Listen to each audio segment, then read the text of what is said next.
Hello darlings, the ever-awaited Anastasia Dipbrow tutorial. I will have a totally different separate tutorial on Max Dip Down.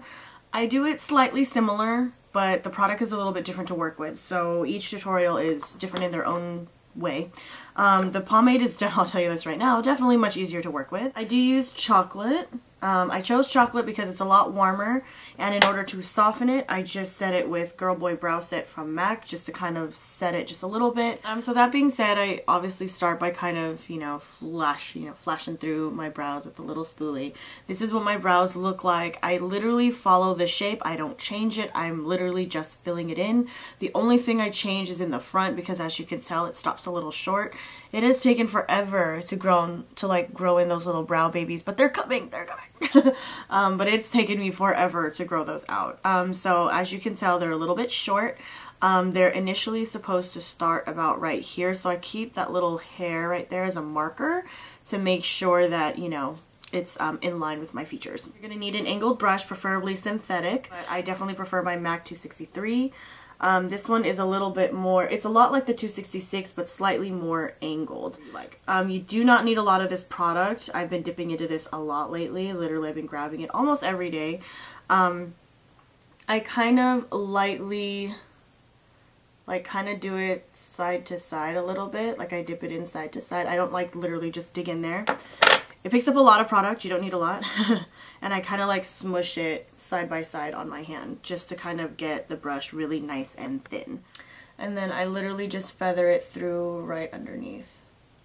Very, very light strokes. I start in the front where I want it to start, because I gotta take it a little bit further in. And then I'm literally creating a nice sort of underline.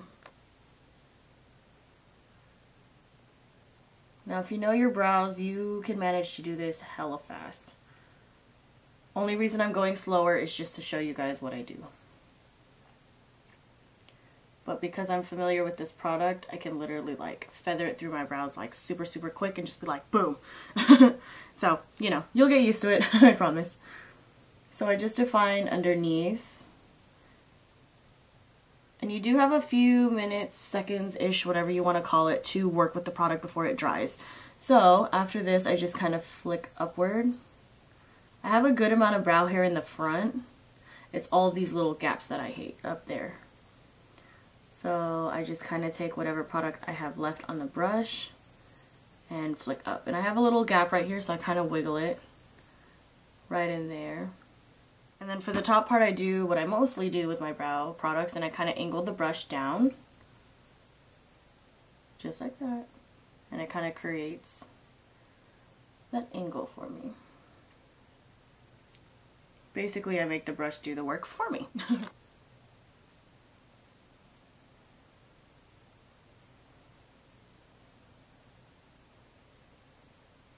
And you just kind of drag it down to get a really nice point. Now, I do like my brows a little bit thicker on the end now. I am working on growing them out. They're very, very thin at the end. I don't know if that's just a product of overwaxing or whatever, but I just kind of add a little bit of extra thickness right there just to make it a lot fuller, because I need that. And then whatever mistakes I make, if I can correct it at the moment, I'll do it. If not, I just correct it later. And I do the top part right here, and I just feather it through.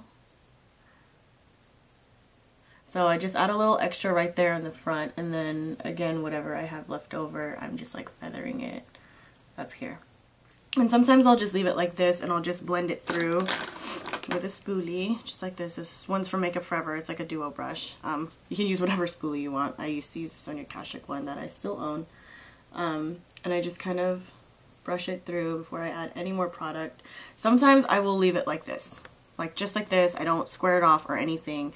But I'm doing a more defined eye today later on, so I'm just kind of going for a more defined eye look, so I'm going to actually square it off. But sometimes I leave it just like this and call it a day and just do my concealer and that's it. Now, because I'm doing a more fuller brow today, I'm actually going to square off a little bit in the front, unfortunately. Sorry guys if this hurts any of you guys deep inside, because I know that a lot of you guys are like, oh hell no, don't square it off.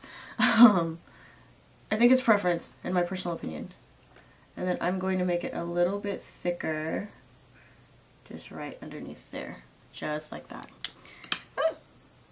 And I know that got a little crazy in the front, so I literally just take my spoolie and blend it out so that it looks a little bit more even. Now, do you have to do that? No. Yes, a lot of you are going to sit there and say, oh, it looked better before you did it. I know. My brows are funny that way, because I got to make them as even as possible. You know what I'm saying? So sometimes if I do the gradient brow effect, it will work for this side, but not for that side. So I really just kind of do whatever works best for my brows that day. I kind of switch it back and forth. Today, it ended up being a little bit more dramatic, so it is what it is. That's what's going to happen. Yep.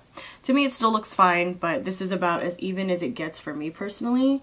And then I just usually do the concealer trick to kind of fix up the rest. Concealer, of course. You don't necessarily have to do this. Use a shadow if you want to. Sometimes it's just fine if I do it like this if I'm not wearing any eyeshadow. But sometimes I like it for a little bit of highlight. So I usually grab either Select MoistureCover. I think that's what it's called. Select Cover Up, the one in the tube. I have that one in either NW20 and NW25, but because this one just happens to always be closer to me, and it's a lot more easier and quicker for me to work with, because with the Select Cover Up I have to be a little bit more precise.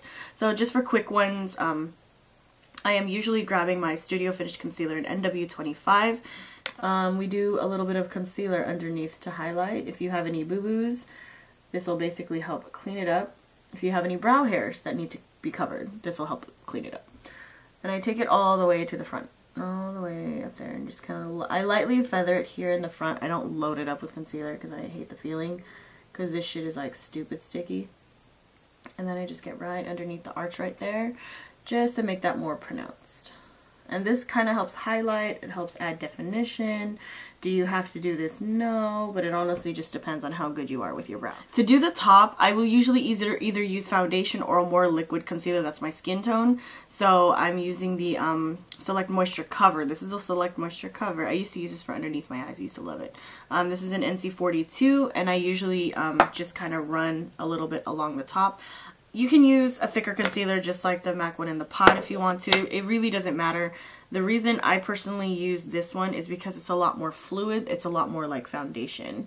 So I only do this on days that I feel like I need that extra definition, or if I screwed up somewhere like I did right now, if you can tell. I'm kind of cleaning up the front right here because I know that I went a little overzealous and kind of went a little crazy. So if you have any, oh sorry, you can't see that. So if you have any problem areas, I literally just take concealer and fix it. Just because I know that sometimes I can get a little crazy, and it's easier to clean it up later than it is to keep working with the same product over and over and messing up on it. So you can use concealer if you want to. It's a lot easier to control, but personally I feel like for the way it looks, foundation or a more fluid concealer just looks better, you know. But you can do whatever you want. It really depends on how clean you want your brows to look. And then we pop on the Girl Boy Brow Set. You can tell the difference between using it completely by itself or with the Girl Boy Brow Set on top. It's literally just a tint softer. It's not that crazy. Very, very subtle difference. Again, I do this when I want a more softer brow, but do I definitely use the Dipbrow completely on its own? Oh yeah. It honestly just depends. I'm very moody with my brows. I don't know if any of you guys are like that, but I'm hella moody about my brows. Yeah, sorry if this was a very, very extensive tutorial. A lot of you guys like details, and then some of you guys want me to rush through it and get to the point. I know. So yes, amazing, amazing stuff. This stuff retails for $18, and you get... how many grams of product? 4 grams of product. There are a lot of different colors. I think there's about 5 colors in store at the moment, and then there's 3 more coming up towards fall-ish, which I'm kind of bummed out with. I wish they didn't put the sign up and say that because it makes all of us like wait and wait and wait. So I think it's coming like August, September-ish. Sorry, I'm not positive of the date. So the colors that are out right now, I'm I will link it down below from Sephora so that you can see what's available.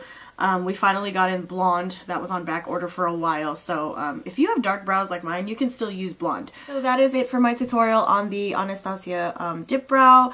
Again, this is just how I personally do it. You guys can kind of figure out your own way to do it. I personally adore this product. If you guys would like a full-blown review on it, please let me know and I will do so. Otherwise, in short, it's effing amazing. Obsessed. I love using it on my clients. They are loving their brows because everybody wants a really good, you know, defined brow, and Anastasia is all over the social networks at the moment. She's doing the most right now. I'll talk to you guys later. Bye!